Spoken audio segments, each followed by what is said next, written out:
If you hold dual citizenship, if you carry two valid passports issued by two different countries, or if you are planning any kind of international travel in 2026, I need you to pause for a moment and focus carefully on what I am about to explain. Because this year represents one of the most significant transitions in modern border management systems that we have seen in decades.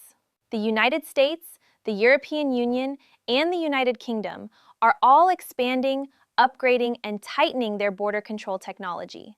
These upgrades rely heavily on biometric facial recognition, fingerprint scanning, automated entry and exit tracking, artificial intelligence-assisted identity matching, and interconnected databases that are capable of detecting when the same individual is traveling under multiple passport identities. Now, let me make something absolutely clear from the beginning. These systems are not specifically designed to target dual citizens. They are not meant to punish people who legally hold two nationalities. Dual citizenship is lawful and increasingly common in today's globalized world. Millions of people maintain ties to more than one country for family, cultural, professional, or personal reasons. However, when two separate passport records connected to the same human being start appearing across linked government databases, even small inconsistencies can create complications. A slight variation in how your name is spelled, the presence of a middle name on one passport but not the other, entering a country with passport A and attempting to leave with passport B, booking a ticket under one nationality but presenting another document at the airport. These situations are not illegal in themselves in many cases, but they can trigger automated flags that lead to secondary screening, additional questioning, and delays that turn what used to be a routine 5-minute process into a stressful half-hour or longer. Over the last year, as these new systems have been gradually rolled out in phases, many dual passport holders have already experienced confusion. Some report being pulled aside because the system detected mismatched travel records. Others were questioned about why two different passport numbers appeared under the same biometric profile. Some travelers were simply delayed because an automated gate could not reconcile slight discrepancies in their information. The confusion is understandable. People are asking practical and urgent questions. Which passport should I use to apply for global entry? If I have TSA PreCheck, will it still work if I book flights using my non-American passport? What happens if facial recognition shows that I entered Europe under one passport, but I am exiting under another? Should I always disclose my second citizenship, or only if asked? Could using the wrong passport ever affect my legal status in one of my countries? Today, I want to replace uncertainty with clarity. I am not here to create fear.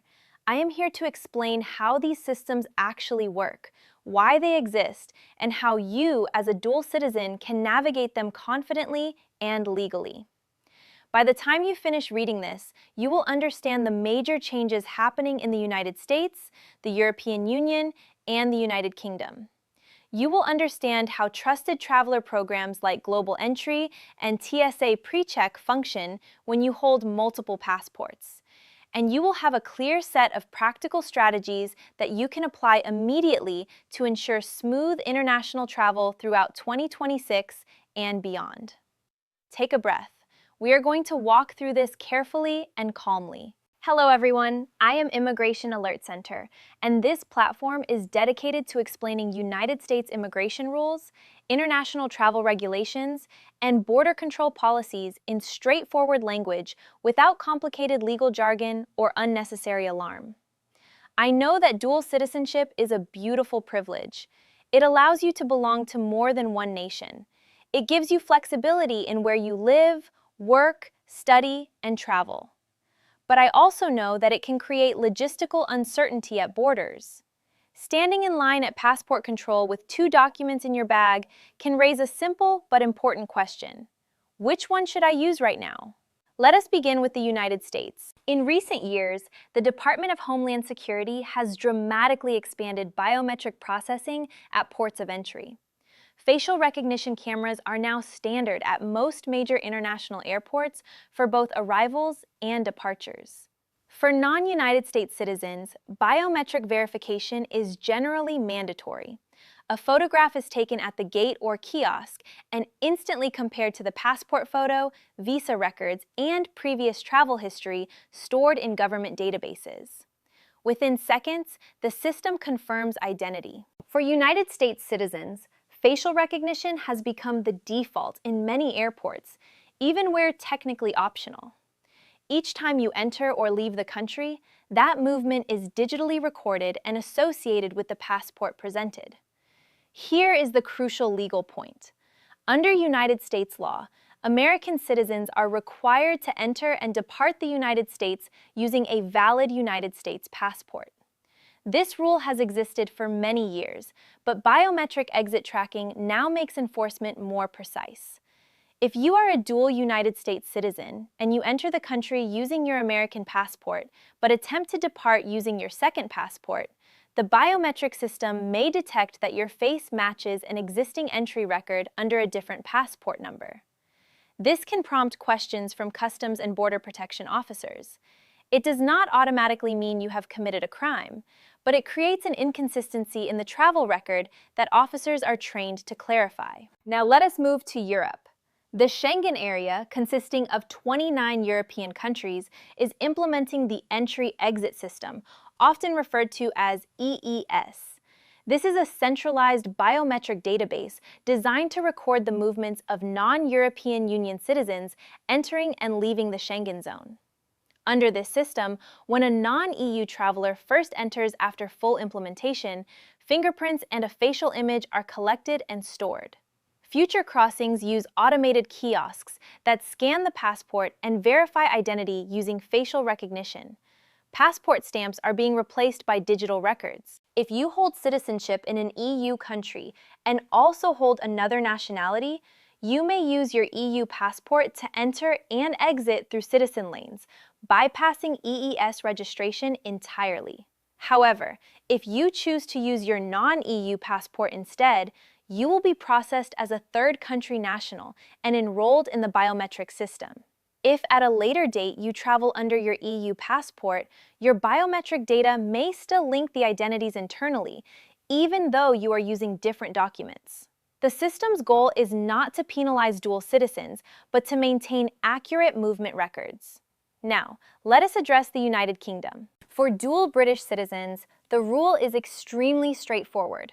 If you hold British citizenship, you must use your British passport to enter and leave the United Kingdom. This is a legal requirement, not a suggestion. Airlines are increasingly verifying passenger nationality during check-in.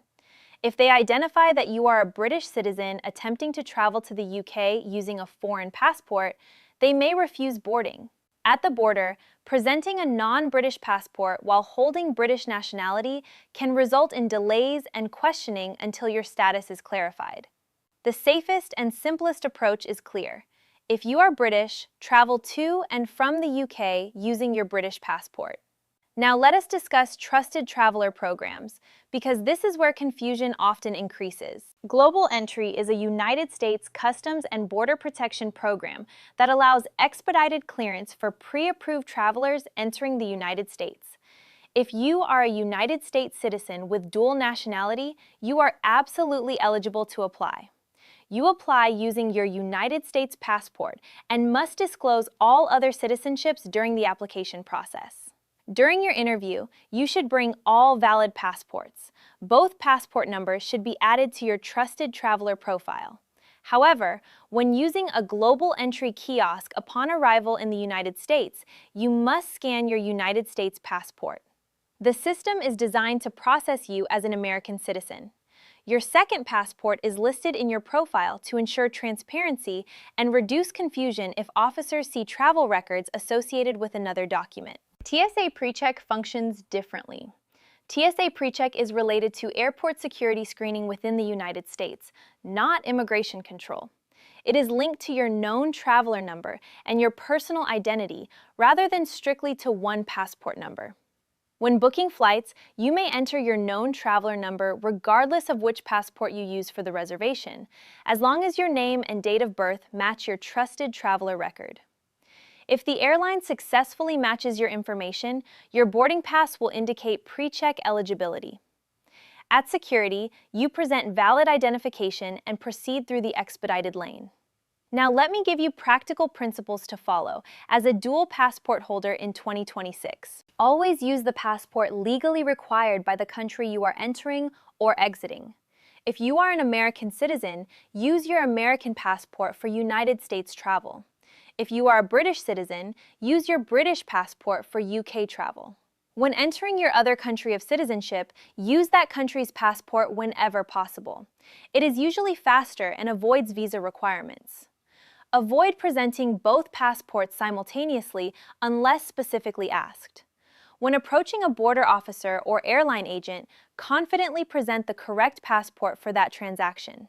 If asked about additional citizenships, answer honestly and calmly. Check both passports carefully for consistency. Compare the spelling of your full legal name, the order of given names and surnames, and your date of birth. Small differences may be acceptable, but major inconsistencies should be corrected if possible. Renew passports well before expiration. Many countries require at least 6 months of remaining validity. Keep both passports in your carry-on luggage during international travel. Never place one in checked baggage. If a question arises, immediate access prevents unnecessary delay. Understand that biometric systems are designed primarily to enhance efficiency and security. They process millions of travelers every day. Dual citizenship is not unusual. Border officers encounter it constantly. What raises concern is not the existence of two passports, but unexplained discrepancies or inconsistent travel patterns. International travel in 2026 is still accessible, enriching, and achievable without fear. The technology may be more advanced, but the fundamental principles remain simple. Use the correct passport, maintain accurate records, be honest when asked questions, and prepare in advance. Dual citizenship remains an extraordinary privilege. It connects you to multiple nations and expands your opportunities. Modern border systems are adapting to a world where many people have complex identities. They are not eliminating that reality. If you prepare thoughtfully and understand the specific rules of each country, you can move through borders confidently. Millions of dual citizens do so every year without incident. If you have experiences navigating these updated biometric systems, share them so others can learn. If this explanation has provided clarity, consider passing it along to someone who also travels with two passports. I am Immigration Alert Center, and my goal is to help you understand immigration and travel systems clearly so that you can move across borders safely, legally, and confidently. The world remains open. Travel prepared, stay informed, and approach each journey with calm assurance. Safe travels, and I will see you next time.